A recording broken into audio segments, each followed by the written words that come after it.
What's up, fellow dropouts?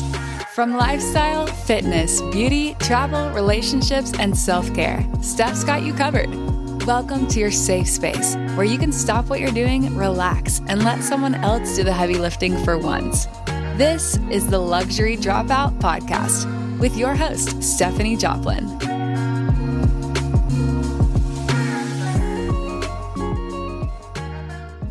What's up, guys? It's Stephanie Joplin. Welcome, fellow dropouts, for another episode of the Luxury Dropout Podcast. Today, we have a very special guest. She is a breakup coach. Her name is Dorothy Johnson. She is based out of Boston. She was introduced to me by my friend Rosie Abrams, who you have heard from on this podcast as well.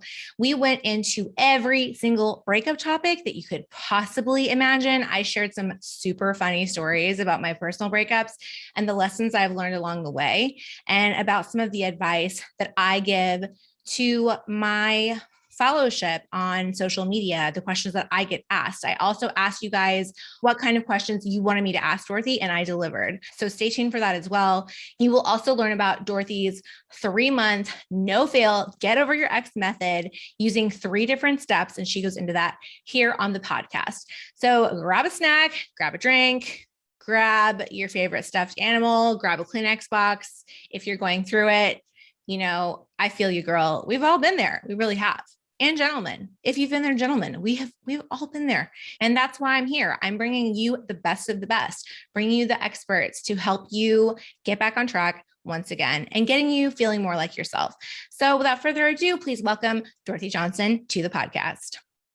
All right, fellow dropouts, welcome back to the Luxury Dropout Podcast with me, your host, Stephanie Joplin. Today, I've got a really special guest. I am looking forward to getting down to the nitty gritty with my guest today. Her name is Dorothy Johnson. She is a breakup coach and just a mentor to many who are really going through it. You know, like these days, it is so hard to go through a breakup because of social media, in my opinion. And so Dorothy is really out there doing the Lord's work. I love you. Thank you so much. So fun. Yes, of course. And we met through my friend Rosie Abrams, who was on the show as well. It's her birthday today. Yes, it is her birthday. In celebration of her, we shall have a podcast. Worked out so well. Yeah, I know. So I did a poll or like a questionnaire on my Instagram, and I was like, hey, does anyone have any questions? Look at all those questions. So fun. There's for those of you who are not looking at this visually, it's a huge list of questions. Some of them are mine as well, but there's a lot. And I have more on my phone that I didn't get to even write down. And then there's some that are very like specific as well. But I think they're important to talk about because I think that a lot of people, you know, are scared to speak up when they are, I guess when they identify, like specifically, I'm talking about one of my friends is going through a gender transition. And so she is like really struggling with her breakup, because her breakup, I guess, was because she wanted to go through this transition. Yeah. So stuff like that, that's very like particular, but you never know who else is struggling with stuff like that. Yes, absolutely. Absolutely. So, yeah. I love it. So we were I'm just down talking to answer all the questions. I could talk about breakups all day. So I'm here. Oh my God. And you're prepared. Look at your podcasting mic and like your headphones. I love it. You're so prepared. It worked out so well. Yes, I was really like, good. well, cause I have to record for my podcast today. So I was like, oh my gosh, I'll just like do the setup for this and then I'll have it left over for the rest of the day. And look at that. Now you might be covering stuff that you've already covered. I know, but you know, maybe some of my audience will trickle over into yours. I'm hoping. I love it. Well, and I talk about the same stuff over and over and over again because it's always going to be new, or you might hear it in a fresh new way. I feel like you're not going to hear it until you're ready to hear it. That's what I think. I agree. You could tell your friend until you're blue in the face not to be with this guy, but they're not going to listen until they have to come to that conclusion themselves. We cannot force the conclusion on them. No, we really can't. I've learned that over the years. You're like, I've tried. Really tried. And honestly, it's funny because everyone's like, you give such amazing advice. I'm like, I know I'm single. I get it. But I do, like, I give like the most legit, like fire relationship advice. And yes, I'm single, but I feel like it's because like, I just feel the bar so low. I always talk about this. The bar is so low right now for men that they still can't climb over it.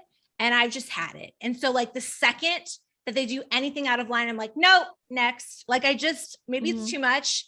Maybe I should like ease back a little bit, but like, I don't know. think so. If you know you like what you want and those are like authentic wants for you. Yeah. Then that's not a problem. I made like a whole list, a manifestation list. I folded it up. I put it in my drawer, my bedroom drawer. And I'm like, my husband has this. My husband has this, like present tense. And if they don't have those things, like you don't get to be my husband. I love it. So good. Yeah. So good. So we were talking about Instagram and you said you love my stories, which I'm so excited that you love my stories.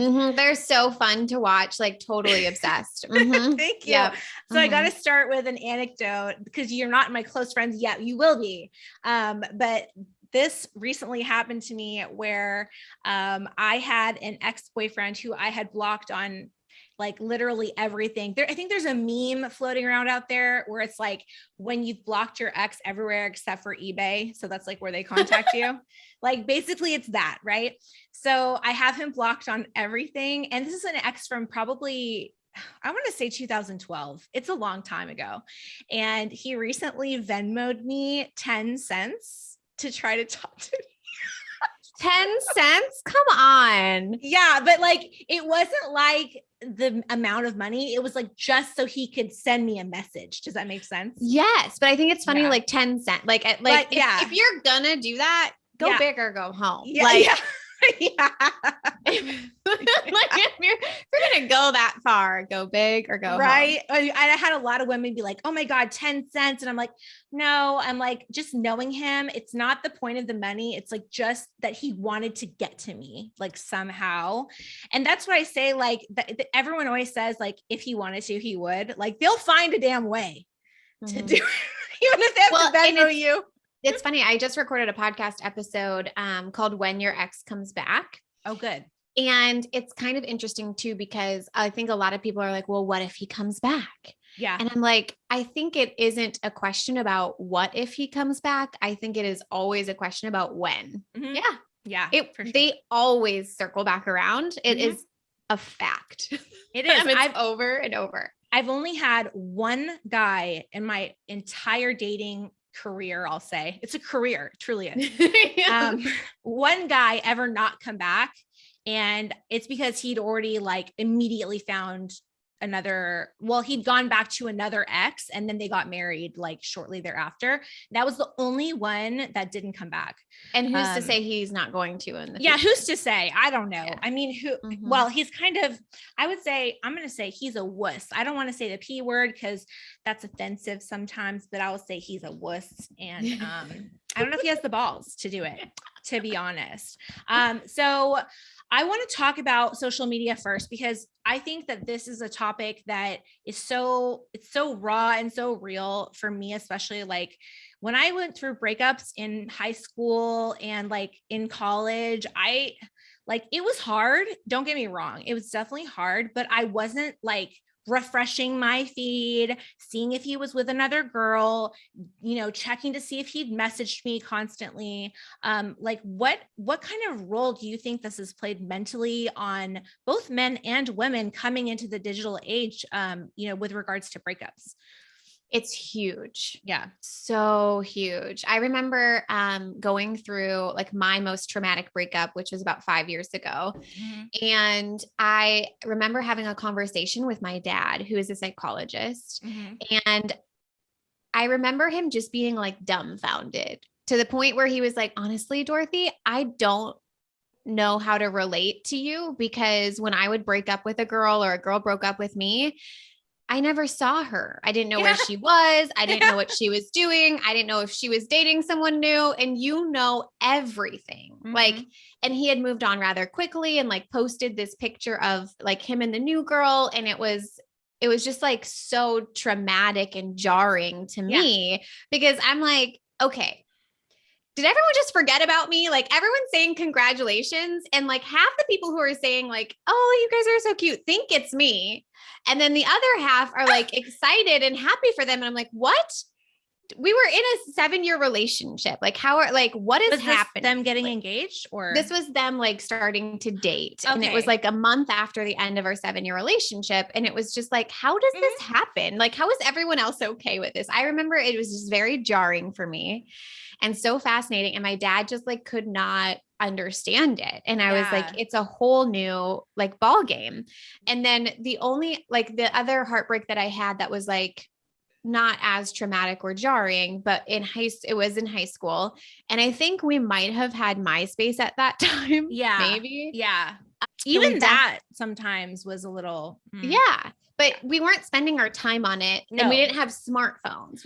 Right. So if you were away from the house and you weren't next to your computer, it was so much easier. And then you would like hear like through other people telling you, oh, he hung out with this person or this person or whatever. And it was less like traumatic and less like accessible to like look at and spend time on. So 100%, it's one of like the most common things that comes up. It was one of my first podcast episodes that I launched was how do you stop stalking his social media? Yeah. His or her social media. And so it's when I teach my clients about it, I talk about it in the form, like the word that I use is an urge. Like you have a strong, intense urge or desire to check the social media or to reach out to him or whatever that is.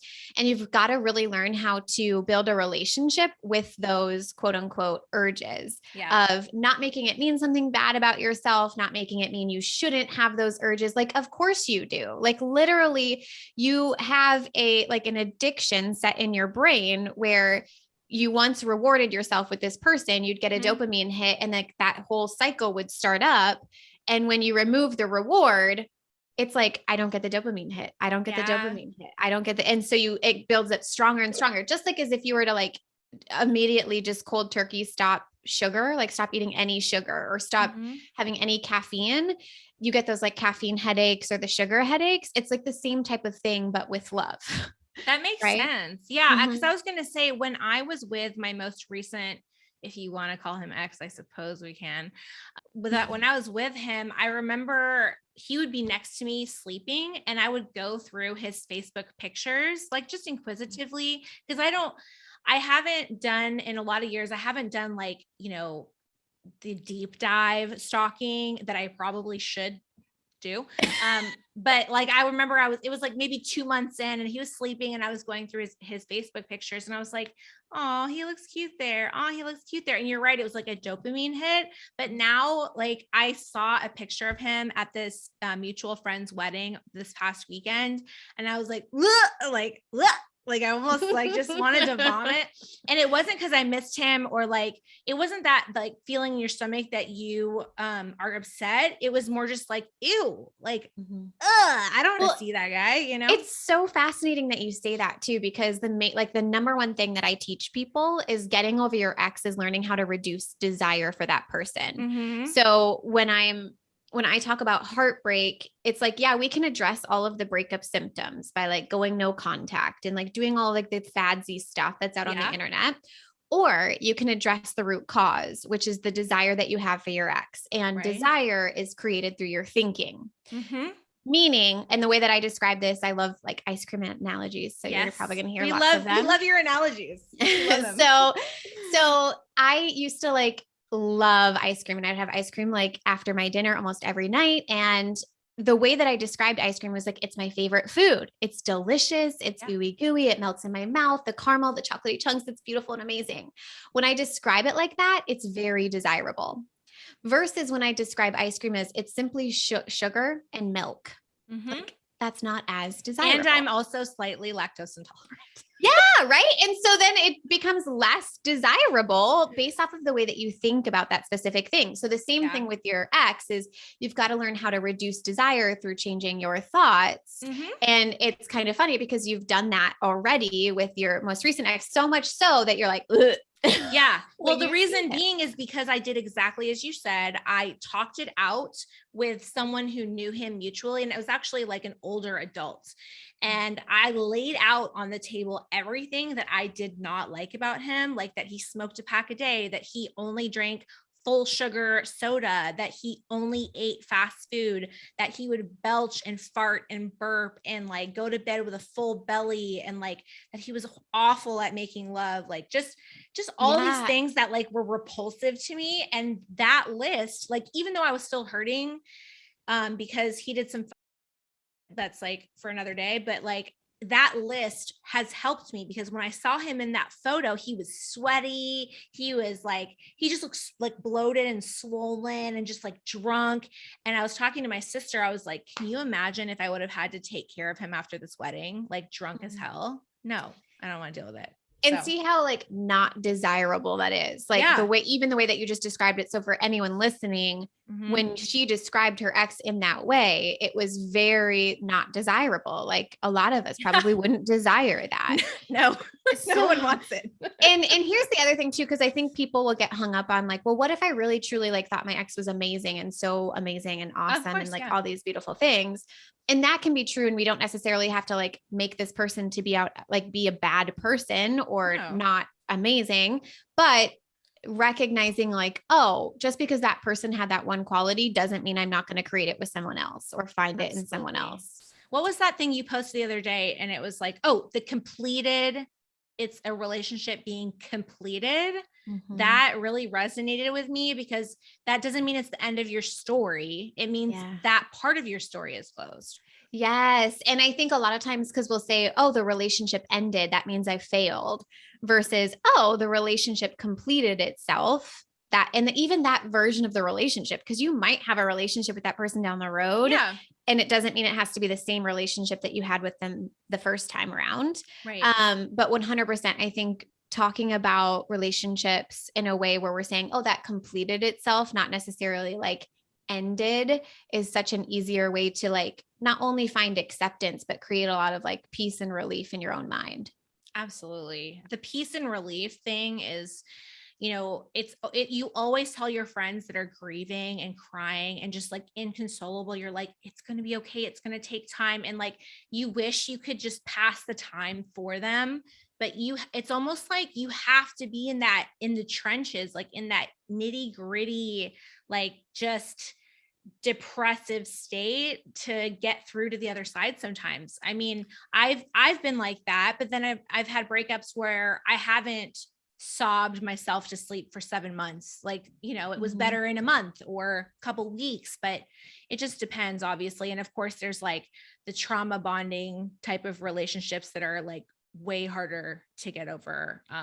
Can you actually explain what trauma bonding is, so I don't flub it, please? Yeah. Yes. So trauma, and I'm not an expert in trauma bonding, so I will just give you like my version of it. Yeah. And trauma bonding is just saying that two people have gone through experiences that were difficult and then have bonded over those difficult experiences. Yeah. An example of that is I have a client who her dad passed away, and then her partner, her fiance at the time, his brother passed away. And so they bonded over how they both coped with those, you know, significant deaths in their life.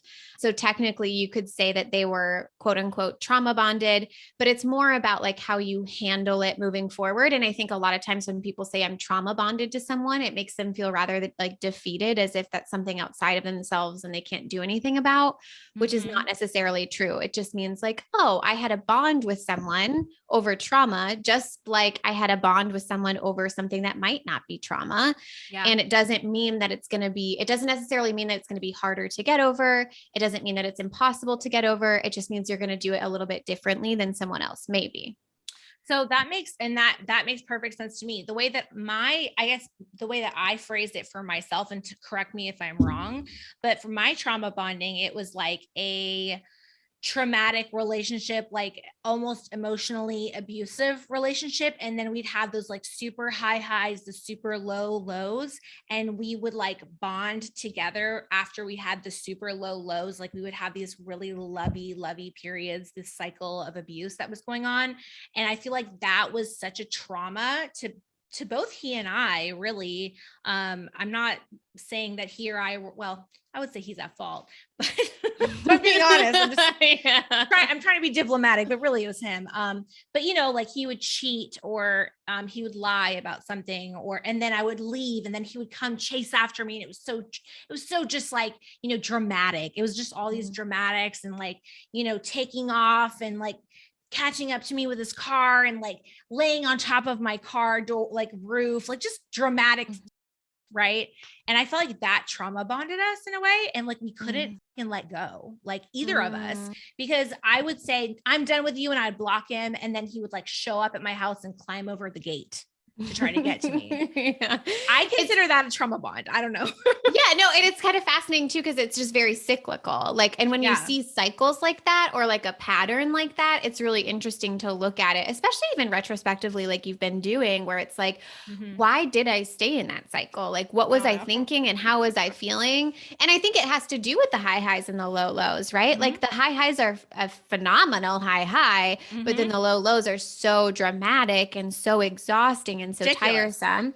And when I talk, well, it's funny because when I talk about feelings, obviously inside of my program, we do a lot of feeling your feelings. And when I talk about that, I talk about it as the roller coaster of emotions. And I talk about it more so when you're outside of the relationship, but it also applies for when you're inside of a relationship. Is if you're tying your emotional well-being to somebody else, you're going to experience a lot of high highs and low lows versus when you recognize that you create your own emotions based off of what you're thinking, it stays pretty steady and it stays pretty in the middle. And so I have them go through an exercise where I have them outline, when I'm experiencing my high highs, why am I experiencing them? Okay. And then they start listing all of these reasons because everything's amazing. My life's phenomenal. I love him so much. Like he loves me so much. Everything's working out perfectly. And that would be creating their high highs. And then I would, say, well, what are the low lows being tied to? Like, what externally do you think are creating the low lows, but also what thoughts are creating the low lows? And so they would be like, oh, well, when he leaves or when he says he no longer wants to be with me, I experience the low, or I saw something on Instagram. I'm experiencing the low lows because I'm thinking I'm never going to have that again. I wasn't good enough. I wasn't worthy enough. I wasn't whatever it might be. And noticing like all of those thoughts are what creates the high highs and the low lows, regardless of what he's doing. And a way that I can kind of explain that that's outside of a relationship context is I did this in the very beginning of my business. When I started my business, like it's almost like 3 years ago now or 2 years ago, I used to do like consultation calls, and I would feel extremely high and excited when someone was like, yes, I want to do this program. Let's do it. Because I was tying my emotional well-being to the person saying yes. And then when they would say no, I would experience low lows and I would make it mean something about me when in reality it had more to do with them. Right? Yeah, obviously. Yeah, for sure. And so I feel like that's a good example of seeing it outside of your relationship. If you're having like if you are going through high highs and low lows and are having a hard time explaining that or seeing that, I feel like that example gives you a little bit of an insight as to like, it doesn't have anything to do with you and everything to do with them and what they're doing. It's just so easy to get trapped in the ego bait area. And, like, for example, one of the guys that I wouldn't say he's an ex, he's a guy that I spoke with for a very long time. He lives in New York. So like really we weren't ever together, but we had, we had a lot of love bombing going on throughout the course of our relationship. He actually I met him in New York, and then he came to visit me one time, and he's very stoic. He's a police officer, so he's very stoic. Doesn't show emotion or talk about emotion very well, but he is he really cared about me, but I don't think he was ready or prepared to ever make a move to move here or have me move there. Do you know what I mean? It was he really wanted me, but he didn't know how. Right. Yeah. So I told him, I was like, I have to stop. I have to stop talking to you. I'm not going to block you, but I just can't be talking to you, because every time I do, I get caught up again and we build this bond, and then it just falls flat and I just get upset. So stop. So yesterday or 2 days ago, he texted me and he was like, hey, Steph, how's it going? And I'm like, nope. And then yesterday he Snapchatted me, and it was just a picture of him like in the, he does like warrants or something. So he was like chasing bad guys. It was just a picture. Cool. Super cool. Super cool. So he was just like, in the patrol car or whatever. So I didn't answer it. And I kept thinking to myself, what will I get from answering this text? Will I get a high out of it? Oh yeah, I will. I'll get that high of like my ego. It's feeling good. We're going to flirt. He's going to love bomb me for a couple days. And then what's going to happen? The same thing that always happens, So yeah. I've really learned a lot from like ego trapping myself, but it's a hard lesson to learn. Yeah. And you have to go through it. Like, it's not something that someone can explain to you and then you don't do it. Like, you have to go through it. Absolutely. Absolutely. Let me get to some of these questions before I talk about myself the whole time. Do you think that timing has a lot to do with whether a relationship is successful or not? Okay. So first thing I want to say is that I think almost all relationships are successful. And by saying that they're not, innately makes it so that you failed. Like, if you say a relationship is successful, it opens up the door to saying that a relationship is a failure. Okay. Which then most people make it mean like I'm a failure, which is not necessarily true. Okay. So that's the first thing I want to address with that question is like looking at what does success look like to me? Does it mean like, oh, it means that the relationship lasts for forever? And does that truly have to be the definition of successful? Because I'm like, there's so like even relationships that end makes sense. So successful, like the one that you just described where it was like the high highs and low lows. It's like, that was successful because you realized that pattern. Like that was important. Yes. Right. You're right. But yes, when it comes to timing and making a relation, I think it comes more, timing, yes, important. Obviously, I think that's like a very hard yes. But I think what's even more important is intentions. So like, what's your intention for a relationship and what's the other person's intention for the relationship? And of course, that's where timing comes into play of like, if someone's, in their early 20s, maybe their intention might not be to get married and have children, whereas your intention might be to be married and have children. So yes, it's kind of a timing thing, but it's much more about intentions and whether or not you guys both have the same intentions for the relationship. Does that make sense? Absolutely. I just think that, what I've been seeing a lot of lately is finally people are calling out romantic movies and like romantic comedies and things like that on this illusion of the perfect timing and, serendipity and all of like romanticizing all of that stuff. Because when we look at that, we get sad because we're just like, why isn't this happening to me? Obviously these are actors, but they are acting so well that you're just like, you're feeling all these emotions. You cry. There's movies that still make me cry to this day. I'm a Pisces. I cry about just about everything. Okay.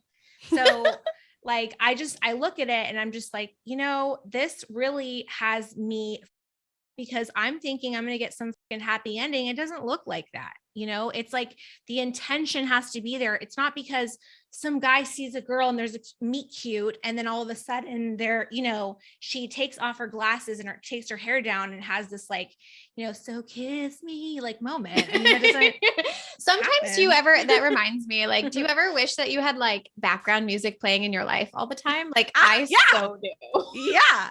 Do you have a theme song? I should. Now that you like, I'm like, what would my theme song be? You should definitely have a theme song. I love it. Funny. I know. I feel like mine would be something definitely from like early 2000s, like something like a Mandy Moore song. Ooh, yeah. Yes. Mm-hmm. Yeah. Yes. Like that Mandy Moore candy. Like I would be like down the street with like Mandy Moore. I can so see that though. Like I can see that based off of the stories that I've seen of you. I can see that. Yes. I need help. I love it. Thank you. Okay. So say your ex, quote unquote, as you see it, moves on super quickly. And you're hearing, maybe you don't stalk him on social media. Maybe you just hear about it through the grapevine, or you see a picture, you happen to see a picture, whatever it is, or you see them out and you see them with a girl and you're like, why is he so easy to move on, or she? And why am I still stuck here in this gray zone? What do you have to say about that? Yeah. So 100%, people's action is always going to be fueled by the way that they feel. And the way that they feel will always be created by their thinking. So the way that I look at it is an ex will move on quickly based off of what they're thinking about themselves in their life and how they're feeling. Okay. Now, the best way to handle that situation is to decide something like a story that serves you. So for me, when my ex moved on very quickly after the end of our relationship, I made it mean that he was struggling. Like, if you really think about it, someone who goes into a relationship almost immediately after, number one, like they might have been seeing that person before the relationship ended. Mm-hmm. So they might have done like a lot of the healing while still in the relationship. Mm-hmm. But then number two, a lot of times like you're hurting and it's hard and it's really, you're going through a lot of emotions. You're feeling sad. You're feeling devastated. You're feeling like, oh my gosh, what just happened? And maybe you're even, if you're the person who did the breaking up, you're feeling like regretful or remorseful or something like that. And then that would fuel finding comfort in someone else, trying to find comfort outside of yourself, seeking comfort within someone else. And so that's like the story that served me, was believing that my ex moved on rather quickly because it was really hard to get over me.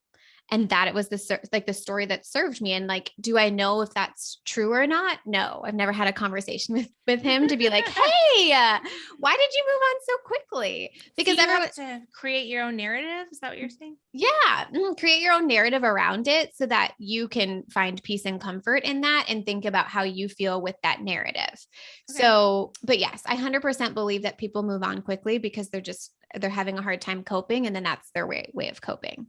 So speaking of that with sex, right? So I have a follower. He's this sweet, I call him a boy. He's a man. He's 24. And, I'm in my mid 30s, like obviously a little different, but he's like, Stephanie, I don't know how to get over my ex. I'm so sad. Like, I don't know what to do. And, he's like, I've tried going on dates, but all I do is think about her. And I'm like, honestly, babe, like you're not ready to date. Like, if you're thinking about her the whole time you're like with this other person, like take some time of self-reflection, take some time to heal, immerse yourself in whatever you're doing. And then, and then go back out and try again. I'm not saying wait 6 months. I'm just saying, wait till you're not literally thinking about her the whole time, because you won't enjoy yourself. That's miserable. Mm-hmm. So then the other night he was like, well, I met this girl at the bar and she like wants to, wants to hook up and she wants to have sex. And so I think I'm going to like hook up with her. And I was like, does that serve you? Cause he seems a little bit, he doesn't seem like the typical male that just wants to like sow his seed. Like he seems like a little bit more introspective because he's asking and seeking my advice. Right. Mm-hmm. So I kind of told him, I was like, is that going to serve you? Like once she leaves your bed, are you going to feel okay? Like, are you going to feel alone again or more alone? Maybe that's a little bit few and far between, because I think most men in their early 20s are a little different than that. And they'll probably just hop on to the next one. I don't know. Maybe that's wrong. But so like, let's start with like early 20s versus 30s and how we deal with sex. Like, what is it to get over someone? You get on top of someone. Like, how do you feel about that whole thing? Yeah. Yeah. I feel very similar with the way that I feel about like when people start dating. Like, is it time to start having sex? Is it time to start dating? And my simple answer to that is looking at why. Like, why are you doing it? Are you doing it so that you can feel better? Because if that's the case, I don't recommend it. I recommend learning to generate your own emotions through your own thoughts. But if you're doing it because you genuinely want to go out and create connection and build relationships and you have an intention behind it, I'm like, yeah, go for it. Do it. Right. Even if your intention is just because you want to experience sex with multiple people, like go for it, do it. Right. But make sure you have an intention and make sure you're not doing it in hopes to feel better. Mm-hmm. Yes. I mean, in my 20s, I had this whole stage where, and I made a TikTok about it, where I was my younger self and I was like, I'll just have sex with him and then he'll love me. And it, like, the reality is like, that's nothing to do with it. It's like completely not the thing. And I had girls like as young as 13 and 16 comment on it. And they were like, I wish I had known this. And I'm like, 13? Mhm. Oh my God. Like I lost my virginity, like to my fiance at the time when I was 19. Like Mhm. I don't even, I mean, I know now that they're having sex a lot younger, but I'm like, can someone talk to these women, these young women? This makes me sad. I don't want them Oh, to think that, yeah. hard. So I want to talk about the block button because this is something that I am really not great about, because immediately when someone pretty bad, I will block like quicker than Yosemite Sam. Like I am like blah, blah, blah, blah, blah, like on everything, just block on everything. And I want to know your thoughts on that, because I feel like it's like a little bit of like my wounded masculine coming through. Like I'm going to put this wall up and you can't f- with me ever again, and I don't even give it like the time to possibly heal. I just say, "F- you," and I'm just like done and out. And I Yeah. don't know if I'm doing the right thing. No, I love it. So I think there's a time and a place for that. Okay. When a boundary violation has taken place, meaning like they've done something that violates a boundary for you, Yeah. it makes sense. Like, I think it makes sense to block someone. Like if someone's like physically threatening you or like something along those lines, I'm like, yes, block, block, block. Or if you just are really having like a really terrible time at trying to like allow your urges, kind of like what we were talking about before, I'm like, go ahead, block it. But Right. where I like to help people get to is to a place where they just no longer are at the effect of other people. Yeah. Like they don't, their emotional well-being isn't at the effect of other people. And then when it comes to like the urges to check social media, like I want you to be able to have the social media there. I want you to be able to not have to block that person and still not have the desire to check. Another example of this is like people who struggle with binge eating. I have a colleague who coaches people with binge eating, and it's the same type of thing where it's like, you can take all of the binge foods out of the house so that way you don't binge eat. Mm-hmm. Or you can learn how to reduce your desire for binge eating and have the foods there and not be at the effect of the foods. Right. Right. So Mm-hmm. it's kind of like that, where it's like, yes, I think there's a time and a place to use the block button, and it's an amazing tool. And how beautiful is that? And I love that. But then there's other times where it's like, am I doing this just because I don't want to take emotional responsibility? Absolutely. And I'm more talking about like not just social media blocking. I'm talking about text, email, like any sort of thing, because I almost want to build this fortress of like, if I can't hear them or see them, then I won't be as bad. It's sort of like that to me. And but then after a while, I feel like I can unblock them. But it's like right at that point in time, I feel like I need to take all of the control. And I don't know if that's like a control freak thing. Yeah. No, I mean, I think it just depends on the situation, really. Yeah. And Yeah. I think that because at some point, I'm like, I love that you love taking control of your life. Like that's beautiful, because some people would be like, I don't have control over it. And it's like, you do have a block button. So you do have control over it. Yeah. But then where's the line between that versus like reacting to anger or reacting to like a strong negative emotion? Okay. Okay. Now for those that get that extreme, sense of loss, that depression, that you can't get out of bed, you're not eating, you're not sleeping, it's affecting your work, especially at nighttime, like those, like at nighttime, those thoughts come rushing in. What do you recommend, are some self-soothing techniques to get you through that initial period of extreme loss and depression? Yeah. So there's so many things I feel like I could recommend. My number one tool that I think is amazing for this is the grief bubble, is what it's called. And it's recognizing there's this like big, huge bubble of emotions. It's not just one. It's like devastation, loss, betrayal, anger, resentment. And you just have so many overwhelming emotions. You just like physically feel paralyzed. Okay. And what I recommend people to do in those situations is like, number one, just recognize that it's going to not last forever. And then number two, explore it all. So write down all of your feelings. And for each feeling, like do a little line that points over here. And then you write down what's creating that emotion for me. Okay. And so you have a list of feelings and a list of thoughts that are creating those feelings, and recognizing that those are just optional beliefs that you're choosing to believe, and then releasing them through embracing them. Like embracing those emotions, recognizing like they're not there to like harm you or to, be there for forever. They're literally there to just give you indicators that you cared about someone deeply. And that is okay. It's totally 100% normal for you to feel devastation and loss and all of that. Another tool that I really like is called release writing.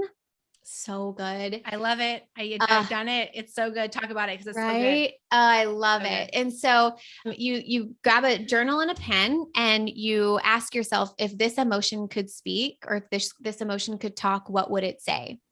And you just write, and allow yourself to like write until your energy shifts. You can write fast, you can write slow, but literally you're not going to reread it. So like you just need to write. And then you take it once your energy shifts, you take it, you rip it up, you throw it away, you wash your hands. And it's like a complete emotional shift in such like a short time frame. I love it. I prefer burning it, but don't do that at home. Yeah. Do it outside. We are not liable for any pyromaniacs that may be listening to this podcast. Thank you so much. We do it's so funny you say that because we do a funeral for your ex. And so you have to decide like whether or not you want to do like a cremation or like bury it. And so every time I'm like, oh my gosh, please be careful with your burnings.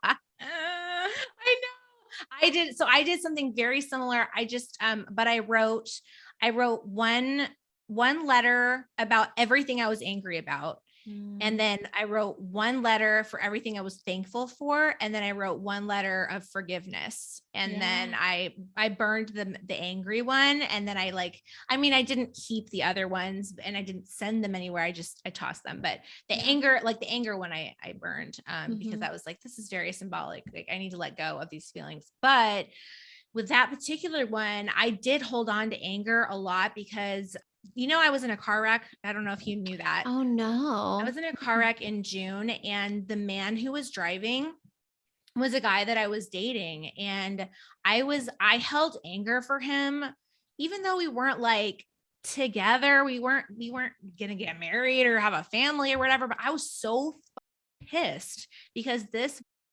excuse my language, literally just decided to not pay attention when we were in Mexico and we were driving down the road and like in a death trap, airbags didn't work, anti-lock brakes weren't working. The steering column, I could tell it was like not secure. Anyway, so he says there was an animal in the road. There was no animal on the road. He just was looking at his phone and he swerved and he hit into the median and the car flipped like 3 or 4 times. And ever since then, I've had excruciating hip and back pain on top of already injuries that I've had previously. So every time I feel pain in my back, I would get angry at him. And it was very hard for my like grief period to like letting him go because I was over him, but I was not over my anger. And I ended up having to do something very unconventional. And I'm just like really wondering your opinion on it, which is tell me. I know I went to this very like spiritual store and they have all different kinds of like charms and spells and like candles and ritualistic stuff. And they actually suggested that I do a cord cutting ceremony. Oh, yes. Yeah. I'm there for it. Yeah. Dude, it worked. Like, so it was like this candle for the listeners who don't know, but it was a candle that was scissors and it had a 2-fold, like wick. And so they told me to carve his name, what happened, my pain, like everything that was bothering me into this candle. And then they gave me a special oil to like put on top of the candle. And then I burned it. And then since then, I'll get upset every once in a while. Yes. My anger though, my extreme anger for this dude is gone. That's so cool. I love that.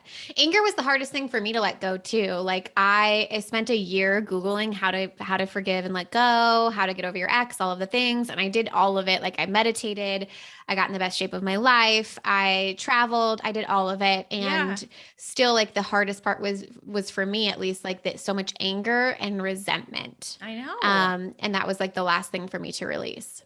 Mm-hmm. Yeah. How do you, I know you've done all the work. How do you forgive? When your ex has done you so wrong, what is the first step? Obviously it's different for everybody, but like, what is the first step to forgive someone? Because I think that is a way to heal for yourself, not for him. You don't need to forgive him for him or her. Like you need to forgive him for yourself. Yeah. And so this is funny because I took a very analytical approach to forgiveness. Mhm. And I was like, what is forgiveness? Like what is it? And I am like, what's the definition of forgiveness? And the definition of forgiveness was letting go of anger and resentment. Yeah. And when I realized that, I was like, oh my gosh. So all that means is I have to let go of feeling angry and feeling resentful. And then that means I've forgiven.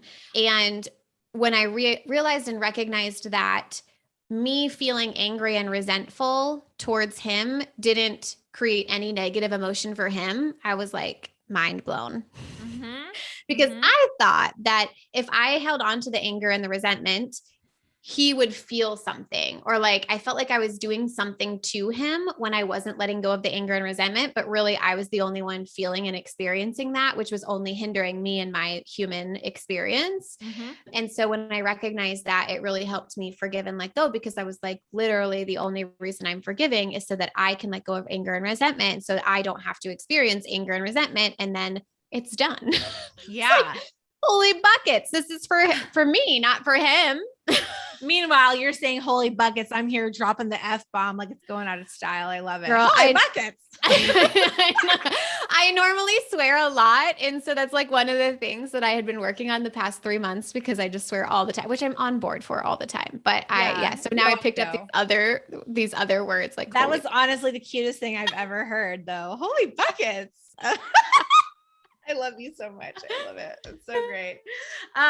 So what do you do when you have like the same friend group? Cause like when you break up with someone and your friend's like, oh, I saw Greg posted this. And you're like, can you just not tell me about what Greg posted? Yeah. Like, what do you do when you are in the same friend group? Like, do you set boundaries with your friends? Like, do you pull them aside, like one by one individually, and just be like, hey, I really like Greg and I like still want to be friends with all you guys. I don't want it to be awkward for you. These are my boundaries. Is that what you would recommend to do? Yes and no. I don't normally do that, or I advise my clients not to do that until it becomes a problem. So like sometimes it's not a problem and friends handle it great and it's not an issue and everything works out and it's awesome. Okay. And then other times there are issues where like people will bring up stuff like kind of like you were talking about. And that's either you have two options at that point. You can either have the conversation about it, like you mentioned, of being like, here are my boundaries. Could you please and a boundary to me isn't necessarily telling them what to do. It's telling people what you will do if they do something. So it would be more of a conversation of like, hey, if you bring this person up, I will remove myself from the situation, meaning I will leave and like not spend time with you. Right. But a lot of times when you just explain yourself to your friends and like what you're going through and why you would rather not, hear about what was going on with that person, they're pretty usually they're understanding. And if they aren't, then they're probably not the type of human being you want to spend a lot of your time with anyways. Mm-hmm. And that also brings me to the whole like realm of like, should I remain friends with my ex? And I am very neutral about this. Like, I feel like it can work. I've seen it work, but do you have the same interests? And so you can even apply that to the friend group. Like, were you only friends with them because they were your ex-boyfriend's friends? Or do you actually have very similar interests and you truly, genuinely enjoy doing what it is they do? Because a lot of times if you ask yourself that question, you'll be like, that's not actually what I love doing. It reminds me of fantasy football. Like, I was super into fantasy football when I dated my ex, and as soon as that was done, I was like, oh yeah, my colleagues were like, do you want to do a fantasy football? And I was like, actually not really. Like, I thought I did, but I think I didn't. I think I just did that because my ex-boyfriend did it. But now that I'm not dating him, like, I don't actually see myself sitting down on a Sunday and watching football. So no. Hard pass. I like watching football, but I don't want to have to pay so much attention to it that it's going to detract from the rest of my day. Like, that's what I don't care about it that much, Yeah. Mm-hmm. I love sports and all, but geez. No, but like with, there's been situations where like with the friend group thing, when something very jarring has happened, like they cheated or whatever, I feel like that's hard because you're just like sick, right? You're just like sick and like you just almost don't even want to be around them. But I've had it so that happened to me, and it was funny because And this is that one guy who never came back that I was telling you about. Mm-hmm. All of his friends, literally all of them chose me. So like to this day, even his guy friends that were his like fraternity brothers, I was in both of their weddings, like as a bridesmaid, and he doesn't talk to them anymore. Wow. Isn't that That's crazy? wild. I know. Like none of them chose him. Like all the girls, all the guys, like now I still talk to them. And this was like 2010 that we broke up, 2009. Did they continually bring him up though? Or did they never like talk about him? No, like every once in a while they'll be like, oh yeah, like he's this and that. He got a DUI. Like, but it's just like, it'll be like stuff that wasn't good. Like it, you know, and then they're like, oh, did you know that he had a baby? I'm like, oh yeah, like I heard that. I'm happy for him. Like, I mean, great. Like I'm like, I don't really care, but like, you know, cause he was definitely like cheating or doing some, I don't know exactly the facts, but like he was definitely being sketch. So like whatever it was, I just knew that I didn't want to be around him or a spot where he was. At first I was desperate to get in touch with him because the way he broke up with me was that he left in the middle of the night and never broke up with me. So technically we're still together. Because he never broke up with me. But he never answered one phone call after he left during the night. And I just think that's just like a douchebag way to break up with someone. Like just face the person and be like, I don't want to be with you. I'd prefer that over you disappearing. Oh my God, this is a great question. I have a question for you. Yeah. Is there a good way to break up? No, I don't think there's a good way, but there's better ways, you know. I would say, you know, being upfront is the best way to be. And I personally don't think breaking up in person, like that, maybe this is like unpopular opinion. I don't think breaking up in person is a good idea. I think it's a terrible idea. I don't think breaking up in public is a good idea. I don't think breaking up in person is a good idea because it just creates this like, because at the end of the day, you're going to have to leave each other, right? You have to go your separate ways. If you're on the phone, I'm not talking about text, I'm talking about phone call. Specifically, I would definitely say a phone call is warranted because at least they deserve that. But if you're in the same place physically, the other person is either going to walk off and you're not going to get to finish what you're going to say. And then it's like up in the air, or it's going to be really dramatic. They're going to cry, they're going to scream, they're going to do whatever. They're going to accuse you of stuff. It's going to be really ugly. Or then, you know, or they'll be like, don't leave. No, please, baby, please don't leave. And then like, it's hard to leave one another. So at least when you're on the phone, you can hang up the phone after the conversation and be in your own space and kind of like have that downtime to like really absorb what just happened. Yeah.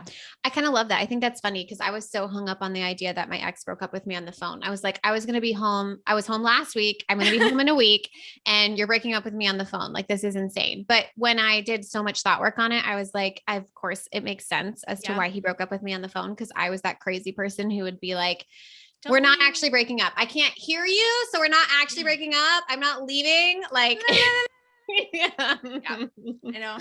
So funny. I feel like my rule of thumb is just like treat someone the way you want to be treated. So like if you could curate the best possible breakup for you, how would you do that and show up in a way that you can feel proud of and that you respect for yourself? And that's the best you can do. Yeah, I totally agree. I just think like this whole concept of like, you need to meet them up in person and tell them in person is not right. I don't know who came up with those rules. Well, 100%. I talk about like breakup rules where it's like, there's no rule book, you guys. There is no book of rules that says this is how a breakup is supposed to go. And if you think it should, like, I see this all the time where they're like, well, if it wouldn't have been so messy, it would have been great. But then I have other people who are like, if it would have been messier, it would have been easier. What? No, we don't want messy. It's the grass is always greener on the other side. That is true. I just think that, you know, with all of my breakups, the ghosting, like the extreme ghosting to where you were living with me and then the next morning your stuff was gone and you were gone, that's probably not the best option. Because then I'm just like blowing you because I, you know, I'm like, where are you? Like, oh, like, do you want to go have brunch? Like, I had no idea. Like, I thought I just had to leave. Like, you know what I mean? and he didn't have that much stuff. He wasn't living with me. Like he had like a couple of things, you know what I'm saying? So I was like, oh, he took his laundry. Oh, I wonder what he's doing for brunch. And then just like never heard from him again. Yeah. So, I mean, you know, it's just cause he couldn't face it. He couldn't face me, and he didn't have to face me. He could have just texted even like at that point, and he could have just been like, I'm over it. And I would have been like, okay, like at least I heard from him. Maybe I would have had a breakdown, but at least I would have heard from him, you know, whatever. So how do you know if you are fighting for love for someone you love and who loves you versus fighting for someone to love you? Ooh, I like that. Yeah. I guess my question for that person would be, do I feel love no matter what my partner feels and experiences? Okay. Like, am I feeling loving feelings in the relationship, regardless of what he's doing or not doing, he or she, how that other person is showing up? Okay. Because maybe if we can bring up a hypothetical, like say they're going through a really hard time and say they had like a death in the family, like their parent passed away, and they are, you know, retreating into themselves, and you know, they need support, but they don't know how to express it.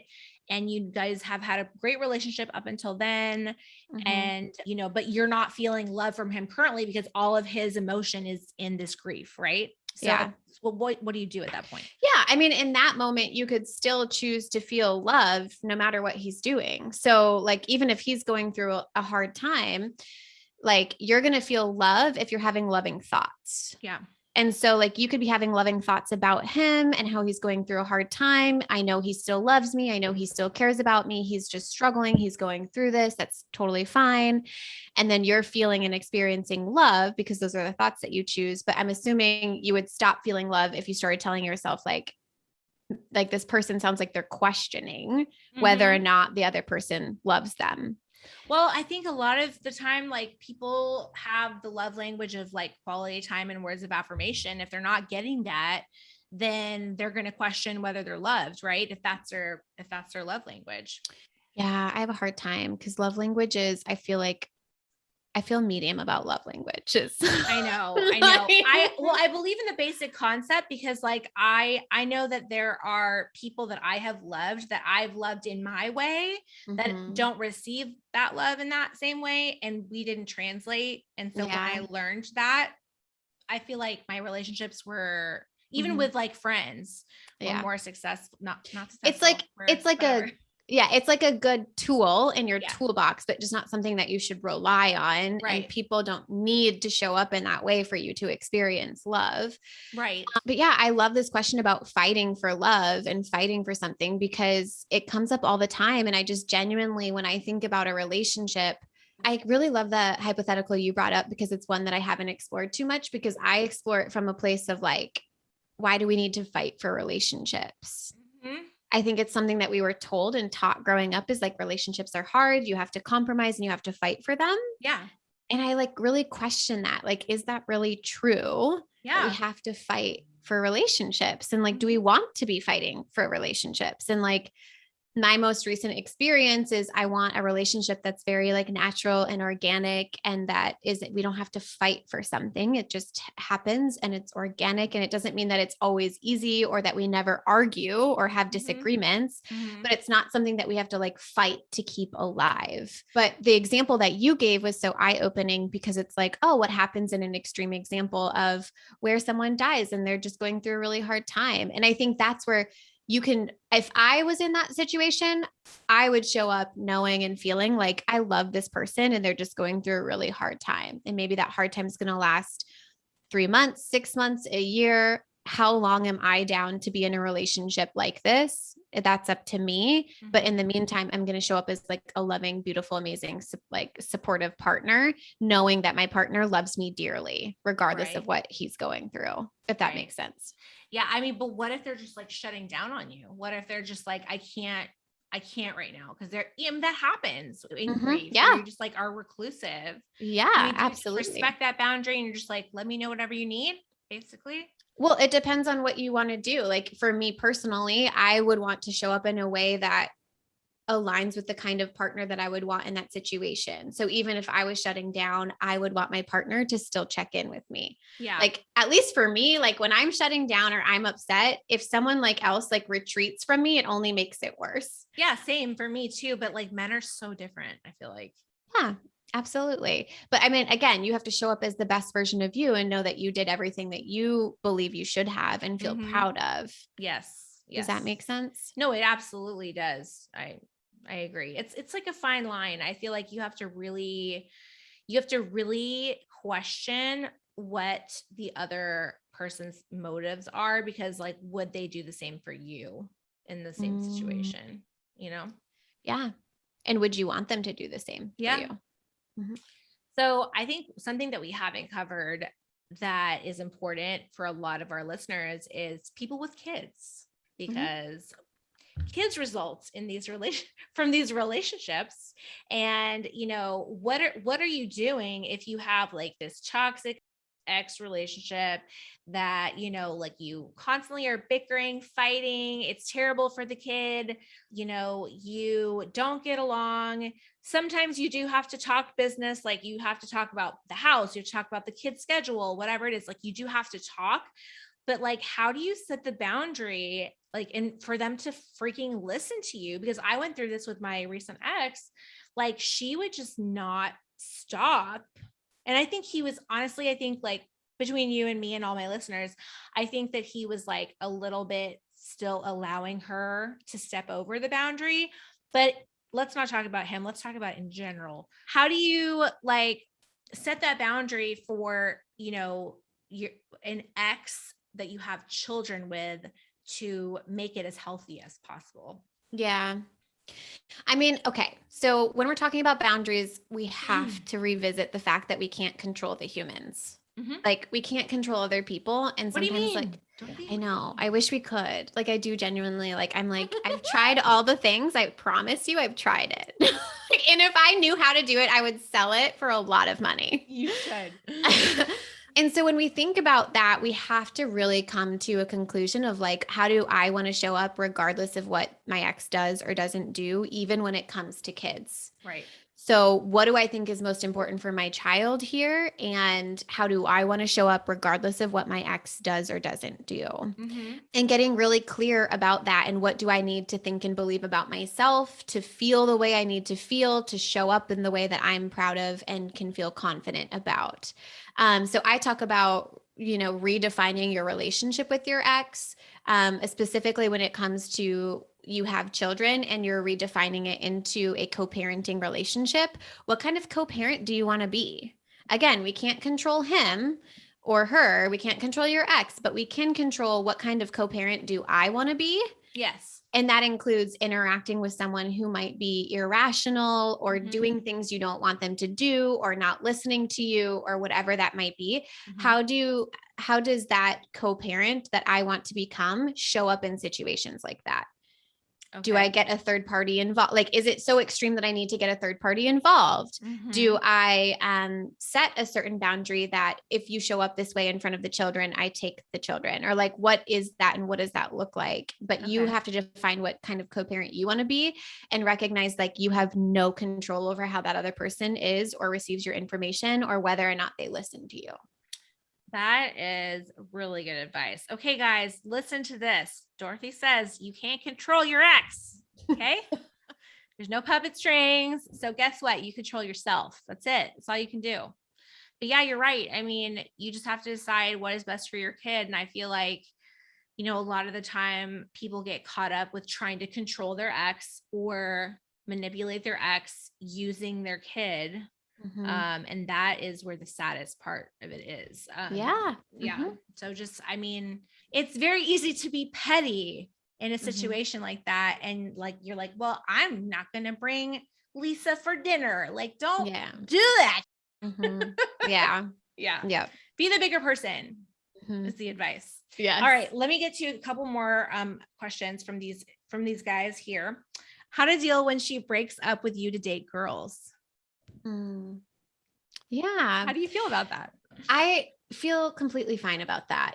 I mean, really, like, I guess my question is like, why is that a problem? I know.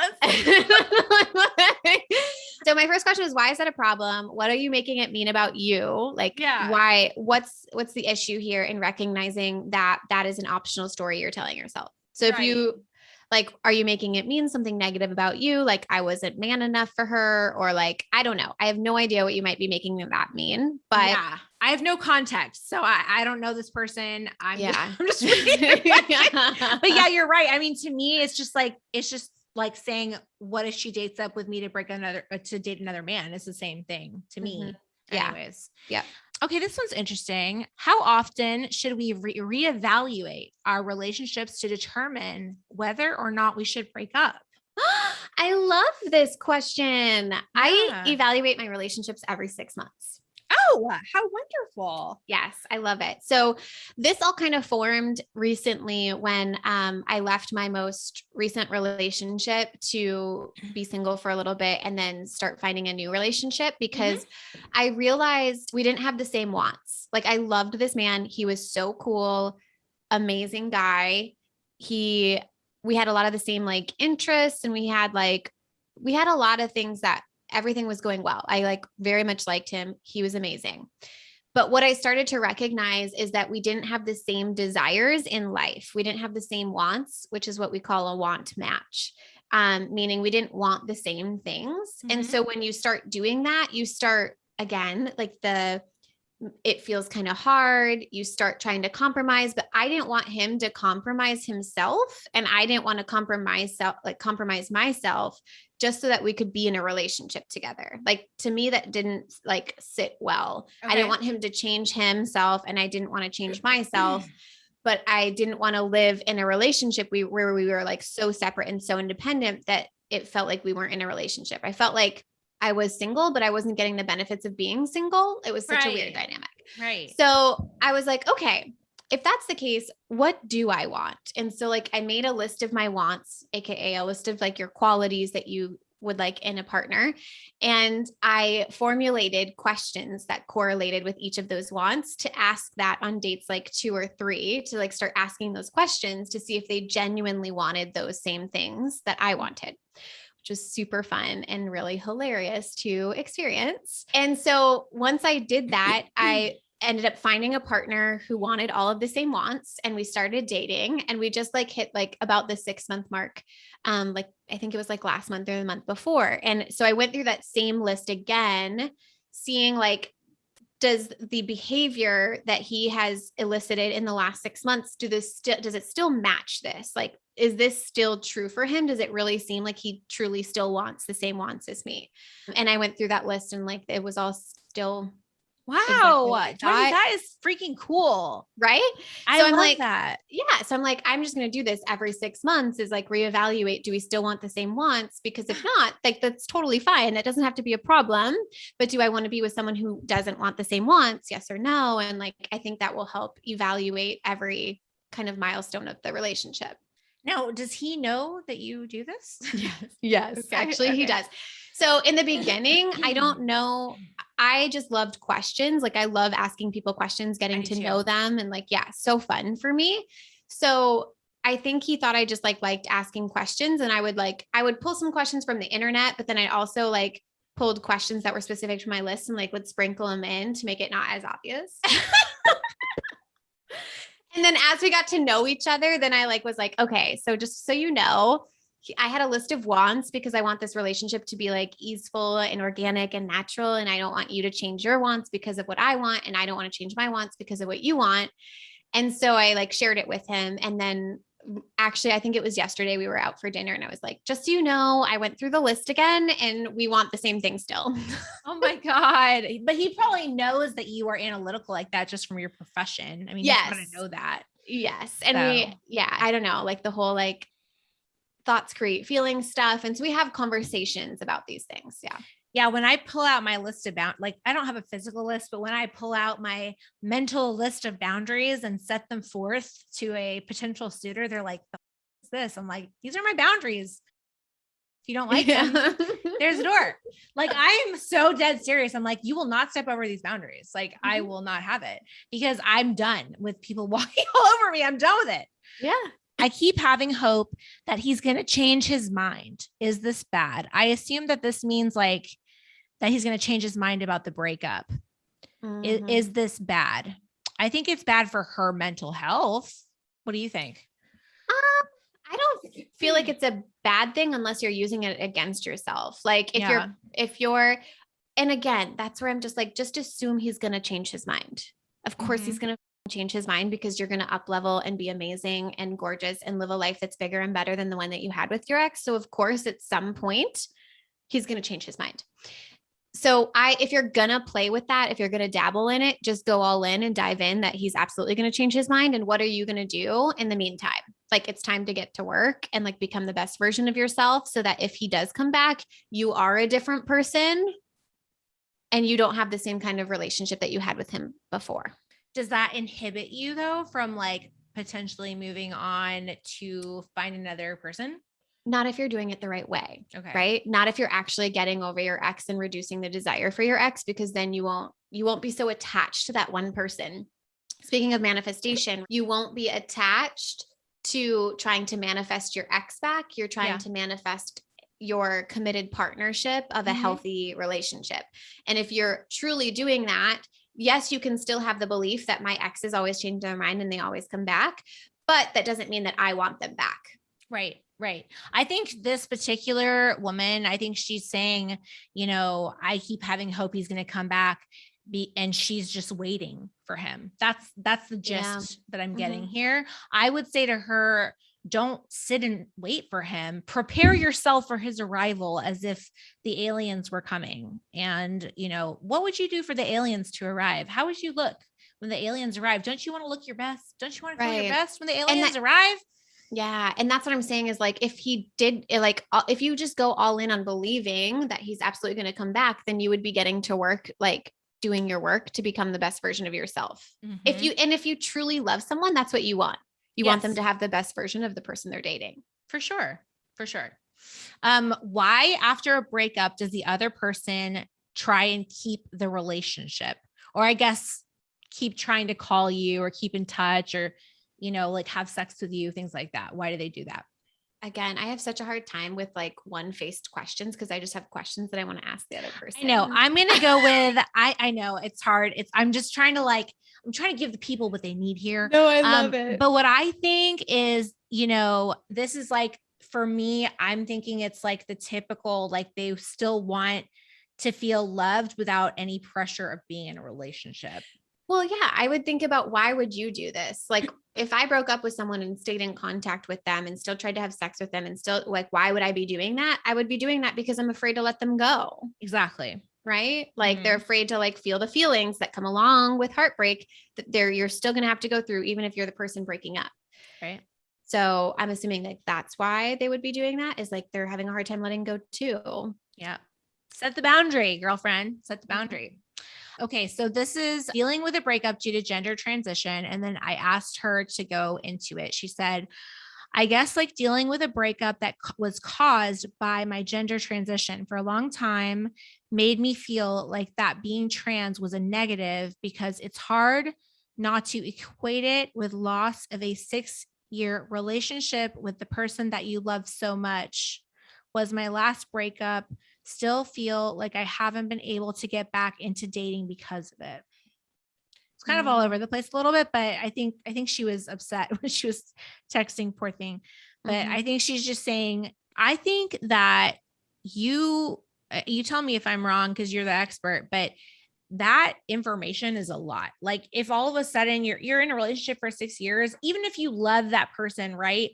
And as a person who is in the wrong gender and you identify as a woman when you were born a male, you kind of have an understanding. You've lived with it for probably 10 years, 15 years. So you kind of get it. But that person that you're with for 6 years that is blindsided by that information might have trouble processing it. Am I right? No, I think that makes a lot of sense. And I think on the other side of that is just making sure that you don't take that person's reaction to that information personally. Right. That's more about them and them figuring themselves out, and has nothing to do with you and your worth or your enoughness or anything, or even your lovability. Like when someone says that they can't love you, it has nothing to do with your lovability and everything to do with their capacity to love. Mm-hmm. And I think making sure that you're not taking like how they're reacting to the information you're relaying personally about yourself is so important. Yeah, that's really tough one. I mean, I can't even imagine going through something like that. It seems like people's love for you would either be stronger or go away completely. And that must be so disheartening to go through as a trans woman or man. So I just love that girl. She's awesome. We've been following each other for a couple months, and she shares like her highs and her lows, but I'm proud of her for, being out and being herself. That's amazing. How inspiring is that? It is. Well, Dorothy, I think this has been one of the most insightful podcasts I've ever had. I feel like we've had a therapy session. Thank you so much. So fun. I know. I want to ask you one. I want to ask you, was the breakup that was 5 years ago, was that what caused you to get into this realm? Yeah. Okay. I thought so. Okay. Cause you were just like, I want to help other people deal with all this, right? Like you were it was like, there was so much information online and none of it worked. And so I was just like so caught off guard by how much information was online that wasn't like actually valid. And there was a completely new way to do it, which was the way that I found, but it took me a year and a half to find it and figure it all out. And so I wanted to save people time, because time has nothing to do with getting over your ex. Like, doesn't take time to heal your heart. Time has nothing to do with it. And that's like the number one thing I heard. So all these things that I was hearing on how to handle it just weren't true. And so I felt like someone needed to come out and say all these things. And then I also remember searching like podcasts on how to get over your ex, and I could not find anything. And so I remember promising myself that if I ever got through getting over my ex, I was going to be the person to start that podcast. And so that's why I got the podcast and named it How to Get Over Your Ex. And so it was such a beautiful transition. Your podcast should be called Don't Slash His Tires. When I was engaged to my ex-husband, he wouldn't let me in the house. And so I like gently like tapped the garage, like with my car. And like to this day, his fraternity brothers will not let it go. They're like, do you remember when you crashed your car into the house? I'm like, it was a gentle tap. Okay. It was a gentle tap. Gently, and I just love your mannerisms. I think that's why I love your stories, like your mannerisms and the way you say, I just like love it so much. Thank you. I just like, honestly, I was so dramatic. I was 20 years old and I just thought the world revolved around who I was with. Like, and a man like defined me as a woman. So I was like, you better let me in this house or I'm going to kill myself. And then I'm going to blow up your house. Like, I didn't even mean any of it. I was just talking out my, but you have the 3 months or less, basically this process is like a 3-step process. Can you tell me like a little bit about it? I don't want you to like lose. Oh, I share all my things. Yeah, no, I share all my things. So yeah, it's get over your ex in 3 months or less. So we spend the first 4 weeks really learning how to feel feelings, which is so important. Like you've got to feel the heartbreak. You've got to experience the grief, the loss, the devastation, the anger, and the betrayal. You've got to get comfortable feeling those like the discomfort, comfortable feeling uncomfortable, and learning how to not react to your emotions. I was a huge reactor to my emotions. You mean like gently tapping a garage? Yeah. So good. Yeah, so good. And so a second portion of that is like creating closure. So like learning to rebuild your confidence, your worthiness, your enoughness, all of that, like building that relationship with yourself, and then rewriting your breakup story in a way that's like empowering. It leaves you feeling like so fire and good and amazing. And then the last section is really focused on getting excited about your future. It's not just about getting over your ex. It's about building a life that's bigger and better than the one that you had with your ex. Yeah. So we go out and we do that. We create a life that your ex regrets leaving, but you're all the way to the point where it doesn't even matter. So have you had many clients where you get a phone call and you're like, he's back? oh, Like, it happens all the time. Sure, yes. sure. It happens all the time. Mm-hmm. Are you like, don't you dare, don't do it. half the time I'm like, I of course always let them make their decision because they know it's best for them, but do they? Not always. But a lot of times they naturally have outgrown them. They've naturally outgrown the place that they were at with that person. And they're like, I have now created a life that's so much better that I want a partner that matches that. Mm-hmm. And then sometimes they're like, yeah, no, I want to give it a second try. And they feel good about that. So, well, that's cool that you've given them the tools to make those decisions. I feel like I was left to my own devices and I had to learn all of these things on my own by doing like listening to podcasts, listening to people like you, like, you know, but I had to vet people. You can't just read whatever on the internet. I mean, some people will tell you to go slash his tires. Like I said, I mean, like you got to vet people and like know what they're, you know, really see that they know what they're talking about because like you said, the internet is like, you know, oh, there's the half-life of your relationship is how long divided by 16 times 2. And that was when you'll get over him. Like what? Oh, I remember that rule. And I was like, so devastated. I was like, I don't have 3.5 years to get over this. Thank you. Oh my God, for real. So one more question for you. This is a question I ask everybody on the podcast.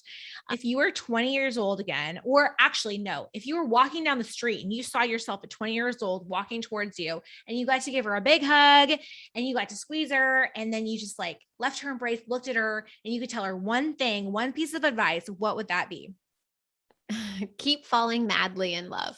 Oh, that's so beautiful. Mm-hmm. I'm not crying. You're crying. Yes.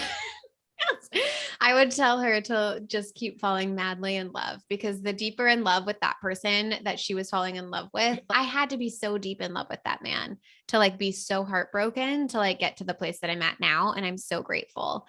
And it's created a relationship with myself that just is untouchable. Like no one can the relationship that I have with me. Love it. And I love it. Oh my God. I love it so much. It's great. I love the energy. So yummy. That's how I feel too. Like, and you know, it's so because I am truly a giver. Like I am such a lover and I give of myself so much. And I've had to really be careful of the love bombing stuff because, you know, like side note, like I get that a lot and not just like, I love you specifically, but you know, it'll be like, oh, Stephanie, I could really see myself with you forever. I want to put a baby in you. I want to, you know, I could spend forever looking into your eyes. Like, just like that type of stuff. I get that a lot because I feel like I elicit strong reactions from people. Like either they hate me or they like really super love me. And so guys like tend to do that with me. And I'm such a romantic that I get so caught up. And then I have to like grieve over a breakup where I wasn't even with the person.